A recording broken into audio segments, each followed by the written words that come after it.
Welcome back to the channel. My name is Brad and this is Supercoach Pro. So today's video we are discussing some players that have been asked about on Twitter and the likes of my comments and other videos as well. So at the moment we're doing pretty good, but it's due to a lot of different things, and starting time is probably one of them. And doing a little bit more player research throughout the year. Now I do have some crazy trade plans that may or may not go through. Now, I think to be an okay Supercoach player, you sort of got to consider any given option, even if it sounds crazy. I was talking to Yaron just before on X about some crazy moves, and I think the strategy when you're playing chess is to think of every option possible, and always think 2-3 moves ahead of your opponent, sometimes even more if you can. But for me, sometimes you got to find cash elsewhere. I'm not saying necessarily that this is the play for every single team situation, because every trade you throw up is so team dependent. What works for your side might not work for mine, etc. Like, I've got to really make that clear. So in your round 12 buys, you should probably start planning for your buys now, particularly those earlier ones. Now, I'm absolutely stuffed for round 12 buy, and I'm not justifying this next crazy move purely based on this, because other things have to fall into place. But if you look at my side, I probably don't want any more than 5 primos out in any given buy period. I'm not saying you trade out your primos purely based on buys, especially if there's no money that you're making off it. Not saying there's a written rule on how much money you should make off it, but look, I'm saying if in a potential world that you need to cull a player, you'd be wanting to make 100 to 150k on that player and hope that they can actually make more money or potentially be a keeper again, depending if this player has been that price before and has that scoring ability and scoring history, of course. So Sheasel, Rosie, Richards, and Chera, that's already 4 players. Now, Chera I'm going to hold. And Caleb Daniel's the 5th. Now, you could get rid of a Caleb Daniel type, depending on the role. People looking at him going, but I probably don't got enough money on his head to do anything amazing at 461. Same with Chera at 512. Makes no sense for me to cover these players and go down to a Dawson for my side, purely based on I'd only make 20k. So the only other option I thought of, and it is bloody crazy, I do get it, and you'll probably get a lot of stick for some of the crazy moves that you do suggest, but you've got to remember it's so team dependent. So the one thing I've actually considered recently, and only up until this morning, and these are things let's hypothetically say Pitto's named. Now, look, I don't think Pitto will be named. I'm not trying to scare anybody into anything like this. I'm not saying do this because this is where my side's at. You should do the same thing, because there's obviously a risk reward to everything you do. And it doesn't matter what rank you are. It doesn't mean just because someone's at a certain rank that they're better than anybody else. Sometimes it's just purely a strategy, and luck falls into both of those things. So now deconning into Marshall probably makes no sense, because TDK is a lot better scorer than Marshall. We know Marshall's dropped about 360s, I think it is, over the last few weeks, and he's finally bounced back and had a huge game. This could be just a spike game, and he could go back to his 60s that he's been doing this year. But let's say I wanted to make money, and I didn't want to get rid of Trainer because Carroll gets dropped. If Carroll gets dropped, I can't play him in D6, and it means if I traded Trainer out, I'd have to actually upgrade him and not downgrade him, because I don't trust Oscar Mack with Voss and Jackson coming back into that side at some point. And I wouldn't go down to Bustlinger this week. So by going deconning in Marshall, it means I'd avoid going Hurstway a week early, because he's not on the bubble yet. I could also facilitate a move and bringing in Chad Warner, which I'd prefer Petrarca. Chad Warner's fixture after the Bedford tag is a lot better than Petrarca for inside mids, but Petrarca has a safer floor. So if I wanted to make money, this is the only guy I really trust as a form primo to get back up to 550 to 600k, and hypothetically trade him, Marshall, into Cherry after Cherry's round 12 buy, because ideally I'd rather Cherry and Gorn. I don't really want a 3-headed ruck system in flex, because I think it handcuffs you later on in the rounds to move your players across if someone does go down, potentially. But the flex also covers that too, so I do get that. So This move in this world of this side would facilitate not having to move off trainer, and it'd also mean I wouldn't be grabbing Hurstwade early. So what it would do, and these are all hypothetical scenarios, and this is what runs through my brain, because I think sometimes if you're too, let's say, one-sided thinking and you don't open yourself up to other strategies, it can handcuff you to your ability. Now, I'm not saying swap your primos. That's definitely not what I'm saying. But I'm saying if you can make 150K, sometimes that play will work, but just know that they're that price for that reason, and they could never come back because they're a crap price for a reason. Like, it is so team dependent, and the risk reward really depends on your ranking, how many boosts, how many trades you've got. So you got to really take things salt of grain, I suppose, to what you should do to your side when you're looking at other people putting out their posts. I'll throw up anything because I do think outside the box, and it could hurt my ranking potentially, but sometimes you got to risk it for the biscuit, and you don't get into certain rankings by playing safe as well. Like on the flip side, we've seen people play aggressive and play really well, but on the flip side to that too, the harder and aggressive you play, there's potential of running out of trades. But if you've got a 23rd or 24th or 25th, whatever hell you've got for your primos, you can probably counterbalance that if you do run out of trades. So this would be the option. So now instead of that round 12 buy really stuffing me over, I'd only have 5 players out of round 12. That I could probably cover if I upgrade every week from now to round 12 buy. It means Marshall and Gorn both play in that line. I can cover Hewitt for Daniel or Cleary there, whoever I've held at this point. These guys, well, only Lindsay's going to cover one spot, and I'm sort of stuffed here. So it's best that in these buys, and you get an extra trade in each of these buy rounds. So from round 12 to round 16, you get 3 trades. If you've got a boost, you'll have 4 trades in those buys. So just to clarify, over the buys, you get 3 trades. You don't have to use all 3 trades, but it's essentially almost like a boost to you. So that's why I've went heavy on trading my boost, because I know in round 12 I'll get 3 trades anyway. But I'd like to use those 3 trades for mid-season draft players, which I think come in round 12 or round 13 for our Supercoach side. So something to consider. Other thing I've been asked is I probably wouldn't move on Deadwood. I'd only move Deadwood during the buys when you need an extra body or an extra rookie score potentially, but I wouldn't move Deadwood now. I just think it's too late. And I think they come in handy for looping. Now, I don't love the Marshall pick, don't get me wrong. Like, there's a reason why he's this price, and there's a reason why Dawson's that price, etc. Like, there's a lot of risk for these players, and they could backfire and really kill your season. But flex is the time to use a little bit of risk, because even if Marshall did do a 50 or 60, at least it's probably covered by flex with a Flynn type in that position. Again, is Flynn too late? He might be, but it really depends what you want to do with your side and your cash gen. I mean, I grabbed Ned Long last week at like 320K or 310K, whatever it was.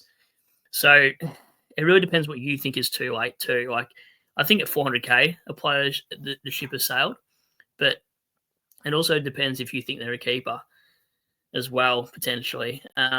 So yeah, Marshall's few scores here, 61, 52, 65, awful.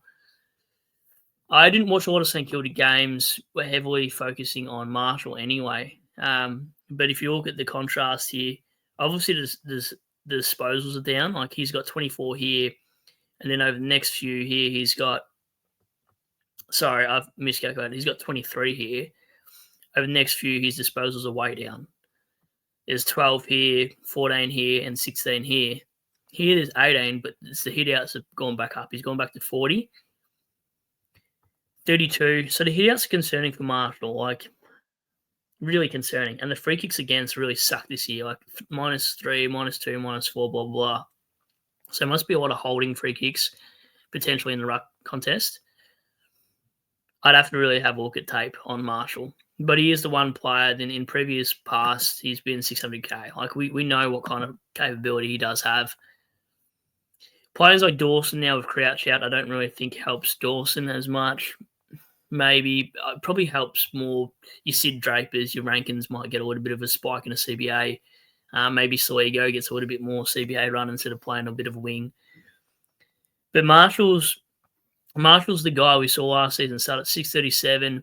He was 600k throughout the season, so and then dropped around here. So could be the move if Boyd's named with him, it kills that pick completely.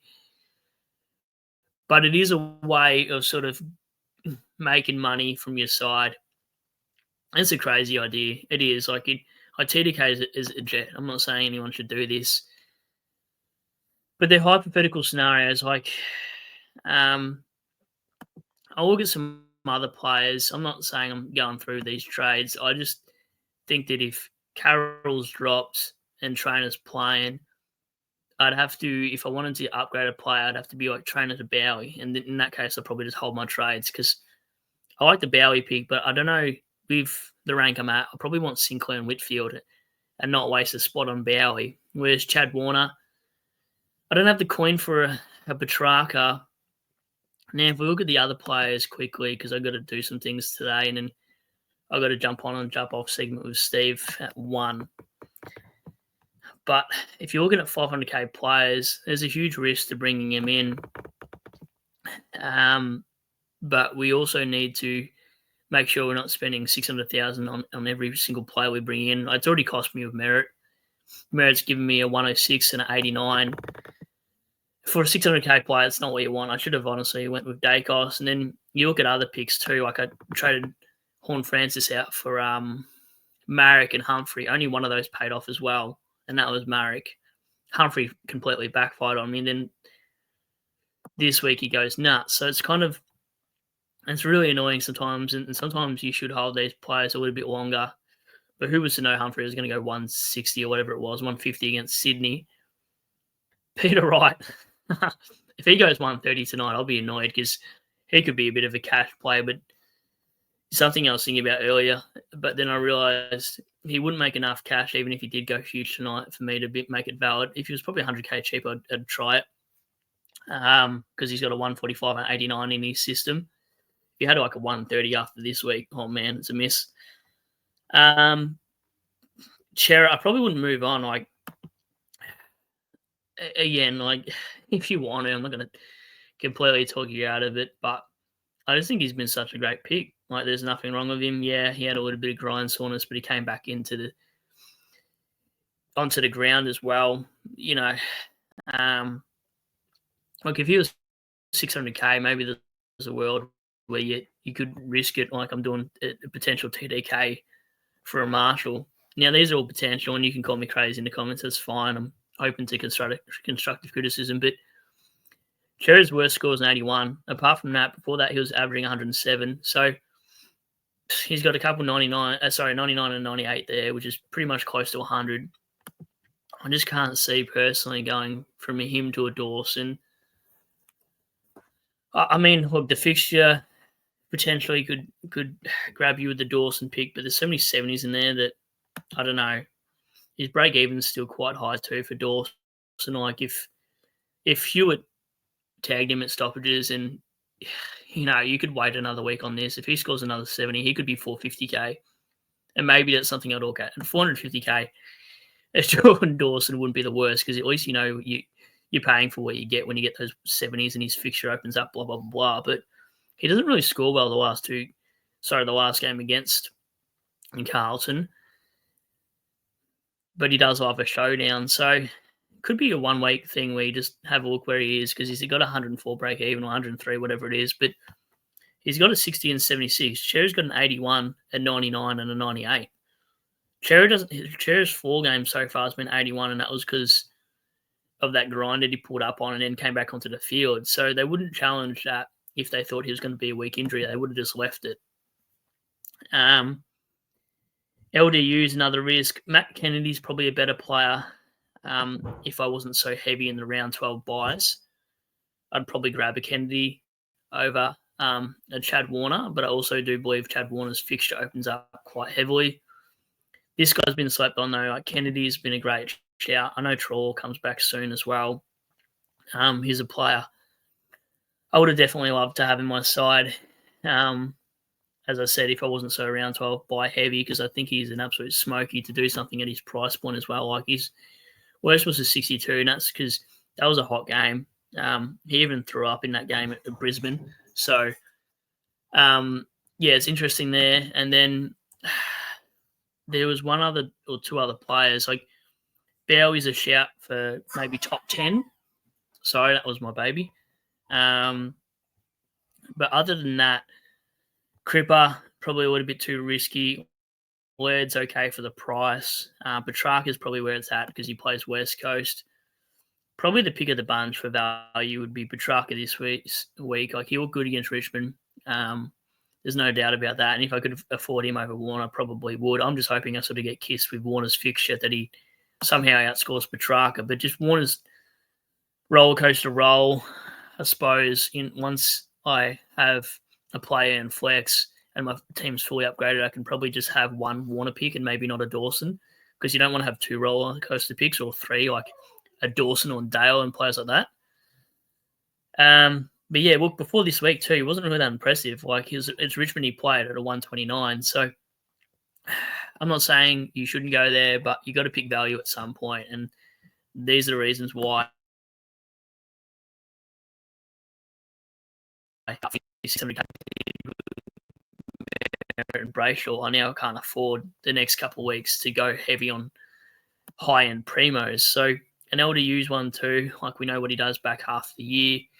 Do I want another round 12 buy player? No. Hence why I can't grab a Cripper or him. Dawson's probably better for that, but I'd rather wait a week on Dawson. Like his kicking, his ball use is awful. Cherry is such a better player for Supercoach. I'm not going to say you're an idiot for doing any of these trades because your eye test is the one that matters more than some person jumping on, a YouTube video. Like if you've been watching heavy Adelaide games and you've been purely focusing on Dawson, then do what you like. Even LDU, like 63 and a 72 for 493k. That's not the worst thing ever. Plays Richmond Essendon. Brisbane's a little bit of a tougher matchup for him, clearly, with the scoring history, but he plays well against the next two sides out of three. So that's a huge potential. Other players I won't go into. I'll do that in jump on, jump off with Steve, and we'll get the most straight out players, etc. But just thought I'd do a bit of a quick update onto my thoughts. Look, it doesn't say I'm going to do the Romo pick, but it's just sometimes you got to make cash elsewhere if you needed to. And there's not a lot of rookies that I like this week, which I'll go into that segment with Steve at 1. So that's my quick little video. I don't really know what to put for the title for this, but give us a like, give us a sub if you haven't already. I'll do some live streams as well, etc. Of course, as you already know. Follow me on Twitter, SupercoachPro91. If you want to message me your teams there, probably better to do that than the YouTube comments. I'll still obviously look at it, but maybe put your team name below and how much money you've got in the bank, because it is hard when people do write a paragraph of this and that on what I should actually recommend or not recommend. So again, thanks for watching. Hopefully this video wasn't too crazy for you, but I'll leave it there and cheers.